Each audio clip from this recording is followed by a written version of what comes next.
Modern life has taught us a quiet habit. When we struggle, we look outside ourselves for the answer.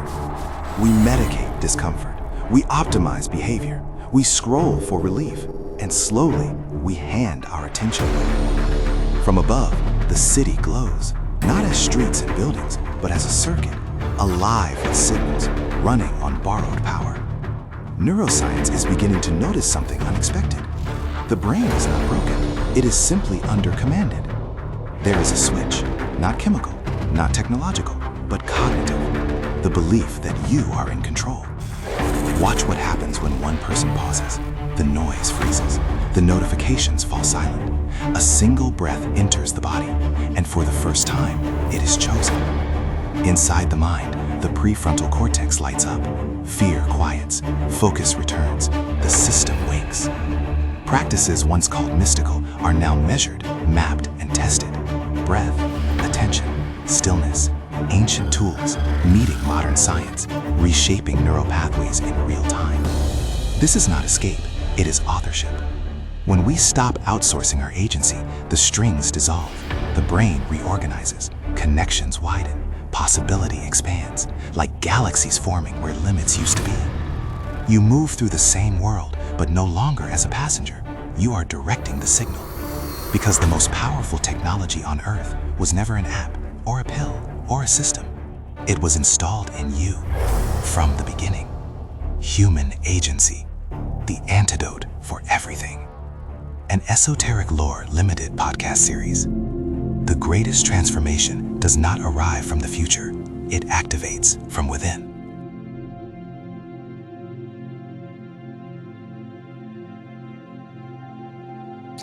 There's a strange thing about the human brain.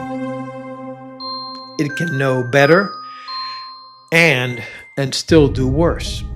It can promise change on a Monday and return to the same old loop by Wednesday. It can recognize the unhealthy relationships, the late night scrolling, the sugar, the anger, the procrastination, the addiction, the avoidance, the self-sabotage, and still, like a machine following an old script, it repeats. Not because you are weak, not because you are broken, but because the brain has one ancient obsession: efficiency.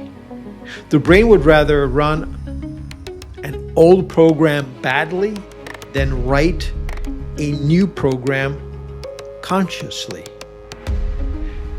And that is where agency begins. Agency is the moment the human being interrupts the machine. This is the battle for the real matrix. Welcome to Esoteric Lore. Today's episode is called Agency, Brain Behaving Badly.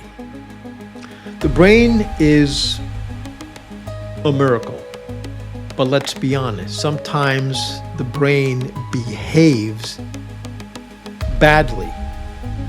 It loops. It predicts. It automates. It protects old pain. It chases short-term reward. It makes the familiar feel safe, even when the familiar is slowly destroying us. Neuroscience tells us that habits are not simply bad choices. Habit formation involves deep brain systems, including the basal ganglia. And as behaviors become automatic, control can shift from more flexible goal-directed system towards more sensory motor routine-based circuits. That means the thing you call being stuck may actually be your brain doing what it was trained to do. The brain is not always interested in your future.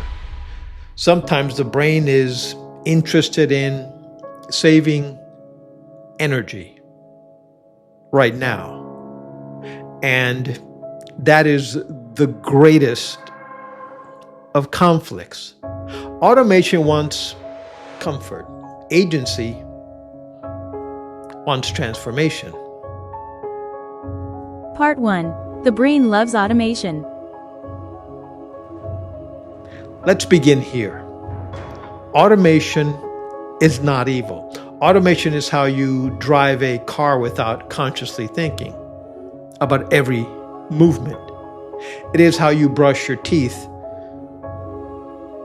tie your shoes, open your phone, walk into the kitchen, reach for a snack, check the same app, replay the same argument, return to the same emotional state. Automation is the brain's way of saying, I've seen this before, let me handle it. The problem is this: the brain does not only automate good behavior, unfortunately, it automates whatever is repeated. Peace can become automatic. Discipline can become automatic. Prayer can become automatic. Exercise can become automatic. But so can anxiety, laziness, outrage. So can lust. So can addiction. So can helplessness. So can the identity of, this is who I am. Habit research shows that repeated behavior in stable contexts can become automatic when the same cue keeps triggering the same routine. The basal ganglia are strongly associated with this kind of habit learning. Although habit formation is complex and involves multiple brain regions, not one simple habit button, unfortunately. In other words, your brain is constantly asking, what do we usually do here? Not, what is the best version of me called to do here? The second question belongs to agency. Part 2. The loop. Every unhealthy pattern has a loop, a cue, a craving, a behavior, a reward. You feel stress, that's a cue. You want relief, cravings. You scroll, drink, eat, rage, avoid, gossip, numb out, behavior. Then you feel a tiny release, reward. And the brain says, good. Save that. Use it again. Dopamine is often misunderstood as merely being the pleasure chemical, but its role is more complex. Dopamine is deeply involved in learning, motivation, reward, prediction, and the brain's response to whether an outcome is better or worse than expected. So when the brain gets a quick reward, even a cheap reward, it learns that the phone gives relief. It learns that anger gives power. It learns that sugar gives you comfort. It learns that avoidance gives you temporary peace. It learns that the bad habit works. Not morally,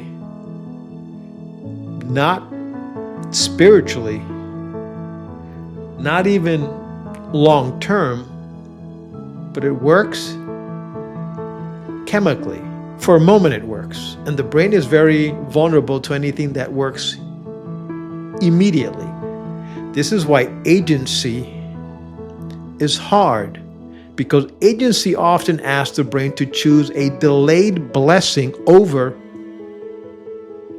an immediate reward. For example, agency says, do the hard thing now so the future self can breathe. Automation says, take the relief now.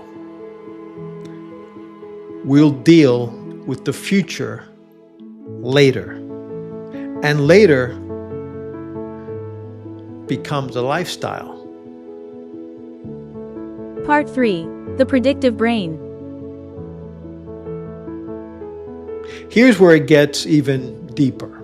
Your brain is not merely reacting to reality. Your brain is predicting reality. Predictive processing theories argues that the brain constantly uses past experiences to generate expectations and then compare those expectations with incoming information. In plain language, the brain is always guessing what is about to happen next. That means the brain is not just seeing the world, it's seeing the world through expectation.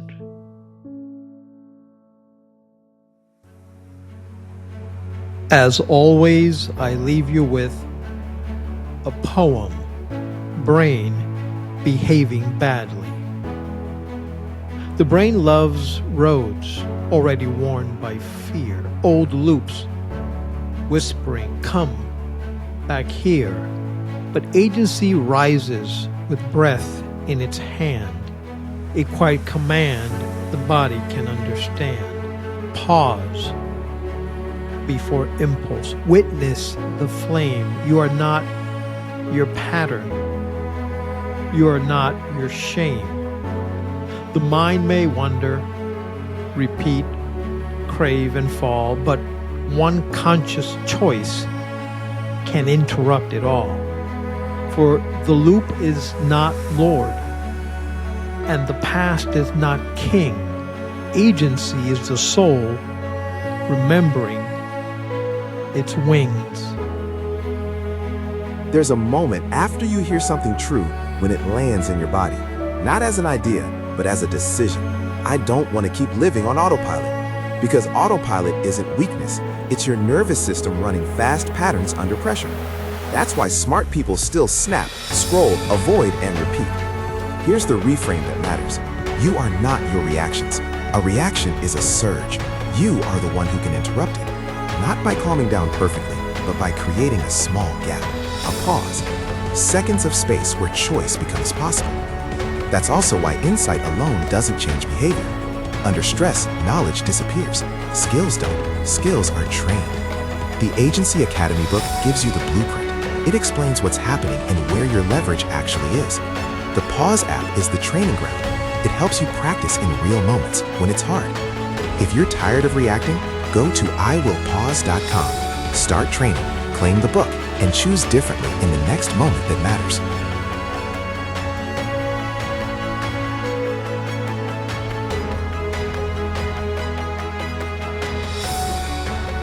If you like this video, please subscribe, share, and give us a thumbs up. Thanks for watching. See you next time.